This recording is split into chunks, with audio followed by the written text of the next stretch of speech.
এই ছুটির দিনগুলোতে কিভাবে মজা করে নাস্তা খাওয়া যায় সেটা রেসিপি নিয়ে আপনাদের মাঝে ফিরে আসলাম। হ্যালো ভিউয়ার্স, আসসালামু আলাইকুম। সকালে নাস্তা খাওয়ার জন্য টমেটো দিয়ে শাকসুকা বানাচ্ছি। এটা সৌদি আরবে খুব জনপ্রিয় একটা খাবার। সেই খাবারটা আমাদের বাংলাদেশেও এখন ছড়িয়ে গেছে। সকালের নাস্তাটা একটু স্পেশাল আজকে খাবো, তাই শাকসুকাটা বানিয়ে নিচ্ছি। প্রথমেই 2টা ডিম ফেটে আমি দিয়েছি টমেটোর ভিতরে, তারপরে আমি কাঁচামরিচটা পরে দিয়েছি। দেখেন, কাঁচামরিচের একটা সুন্দর ফ্লেভার থাকে, এই জন্য পরে দিয়েছি। ফ্রেশ ধনিয়া পাতা দিয়ে দিয়েছি। এই শাকসুকার রেসিপিটা আপনাদের যদি ভালো লাগে তাহলে অবশ্যই আমাকে কমেন্ট করবেন, আমি পুরো রেসিপিটাই দিব।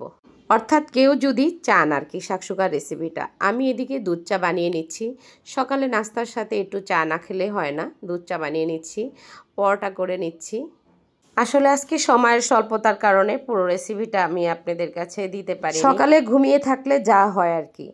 সকালে ঘুমিয়েছিলাম ফজরের নামাজ পড়ে, অনেক বেলা পর্যন্ত ঘুমিয়েছিলাম। তো সবাই নাস্তার জন্য ওয়েট করছে, খুব তাড়াতাড়ি করে নাস্তাটা রেডি করেছি।